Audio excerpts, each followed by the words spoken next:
Bonjour, bon après-midi, bonsoir. Aujourd'hui, nous allons parler d'un outil assez important dans l'assistance respiratoire qui est le masque, le ballon et le réservoir.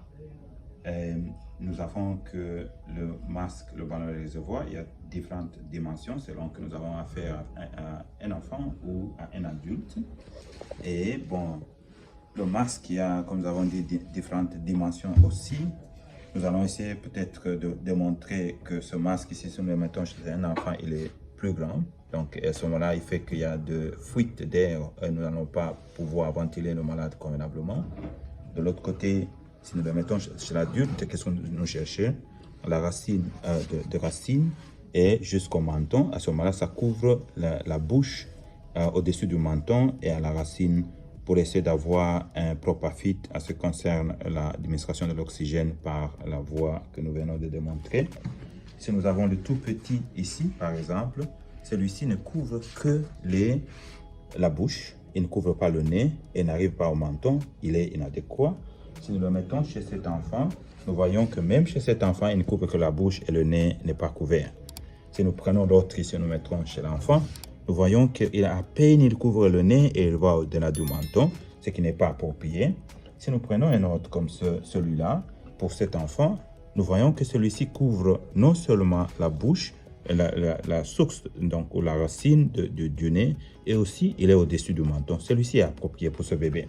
Mais pour notre adulte, nous pensons que celui-ci est approprié, comme nous l'avons décrit, parce qu'il couvre la bouche, la racine du nez, il couvre aussi le dessus du menton, et nous pouvons continuer. Quelles sont les indications de cette technique? Bon, nous savons que, bon, en fait, pour tout malade qui a une insuffisance respiratoire, qui est due à plusieurs raisons, et qui a une difficulté de pouvoir oxygéner ou peut-être de pouvoir ventiler, à ce moment-là, nous allons, pour des raisons que nous avons, que ce soit une atteinte au niveau du système nerveux, que ce soit une atteinte au niveau du système respiratoire lui-même, que ce soit une atteinte au niveau du système circulatoire, et à ce moment-là, et dans le cas où nous avons aussi un malade chez qui des médicaments ont été donnés afin de pouvoir le paralyser et que le médecin ou l'anesthésiste n'est pas en mesure de pouvoir intuber le malade, à ce moment-là, nous recourons à cette technique de base. C'est très important que nous puissions vraiment maîtriser cette technique parce qu'elle sauve la vie. Et que, bon, en fait, nous avons parlé des indications, nous allons démontrer les différentes dimensions et les différentes dimensions non seulement du réservoir et du ballon, nous avons aussi démontré les différents masques. Maintenant, nous allons passer à la clinique, donc à la technique elle-même. Concernant la technique, il y a la technique à une personne et la technique à deux personnes. Si vous êtes seul et que vous n'avez pas quelqu'un d'autre pour venir vous aider, à ce moment-là, vous passez à la technique. Comment se fait la technique? Nous avions déjà mesuré pour nous. Nous avions dit que celui-ci peut-être était approprié pour notre malade parce qu'il couvre, et nous le mettons. Nous avons connecté ça à notre... Bien sûr que nous avons aussi, avant que nous puissions faire cette technique, nous avons aussi fait que, de manière à ce que nous avons checké qu'il n'y a pas de fuite dans notre ballon en obstruant donc cette partie ici avec la paume de notre main et en mettant juste une pression pour voir s'il y a. Nous avons aussi fait que cette source d'oxygène connectée à la source d'oxygène, nous avons donné 15 litres pour que ce réservoir est très important parce que s'il ne s'enfle pas, à ce moment-là, qu'est-ce qui se passe? Le malade va prendre son propre gaz qui va seulement en train de pouvoir passer dans ce réservoir. Si nous faisons 15 litres, à ce moment-là, ce réservoir va être enflé et que ça nous permettra de pouvoir communiquer de l'air ou du gaz ou de l'oxygène chez le malade sans qu'il ne puisse pas inhaler son propre gaz. Alors, nous allons connecter ça à notre masque et nous le faisons de cette façon, de manière à ce qu'il ne vienne pas, qu'il ne sorte pas pendant que nous faisons la procédure et nous allons le mettre.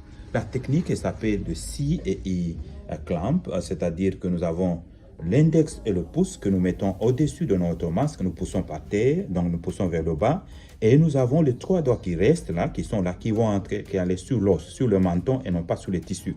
Et ils vont essayer de relever. Donc celui-ci, le 2 pouces et l'autre relève. Et à ce moment-là, qu'est-ce que nous allons? L'objectif, c'est de pouvoir donner suffisamment, donc juste assez de gaz, de manière à ce qu'il y ait une expansion de la cage thoracique. Et ça va se faire selon les recommandations. Ça sera toutes les 6 secondes, nous allons donner un peu de volume. Et à ce moment-là, nous donnons là le premier, juste pour voir l'expansion de la cage thoracique. Et nous comptons 1, 2, 3, 4, 5, 6. Un autre, 1, 2, 3, 4, 5, 6, un autre, 1, 2, 3, 4, 5, 6, un autre, 1, 2, 3, 4, 5, 6, un autre. Et à ce moment-là, bon, avant que nous puissions parler de complications, donc nous allons parler de complications, puis nous allons revenir et démontrer la technique quand nous avons deux personnes. Quelles sont les complications de cette technique? La première complication, c'est que si nous avons donné beaucoup de gaz, et nous allons par exemple, nous allons donner tout le volume de ce ballon, qu'est-ce qui va arriver? Cela va distendre la cage ou la cavité gastrique et qui va faire que l'abdomen, donc c'est-à-dire qu'il y aura un risque accru de pouvoir vomir et aspirer. Et aussi, bon, en fait, le risque, c'est que nous avons utilisé des dimensions qui ne sont pas appropriées. Nous n'allons pas aboutir à ce que nous voulons réaliser, qui est une oxygénation ou une ventilation. L'autre risque, c'est que le malade va se détériorer davantage et que nous allons perdre ce malade. C'est-à-dire, nous devons le faire de manière à respecter les règles et avoir une dimension qui est appropriée pour ce masque, une dimension qui est appropriée pour le ballon, et la technique doit être faite correctement. Maintenant, j'invite mon ami qui va venir pour nous aider à faire la technique à deux personnes, que vous devez aussi connaître. Lorsque vous avez suffisamment de personnel, vous pouvez faire une technique à deux personnes. C'est-à-dire la technique à deux personnes, mon ami va me rejoindre. La même chose, nous avons mesuré notre masque et nous le mettons au-dessus de la bouche, au-dessus du menton, couvrant la bouche et la si neveu, et mon ami va tenir là-bas. Donc, il va tenir de cette façon-là. Vous voyez encore comme si vous avez le C qui est là-bas et le E qui est là-bas, de part et d'autre, de manière à ce que nous puissions être efficaces. Maintenant, nous prenons notre ballon avec le réservoir qui est connecté à l'oxygène, 15 litres par minute. Nous allons faire introduire au-dessus.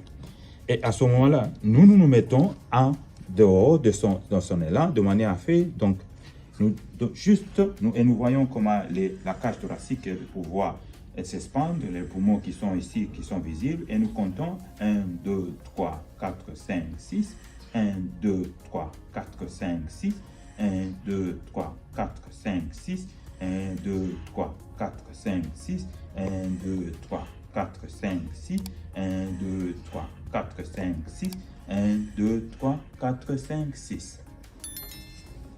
Merci.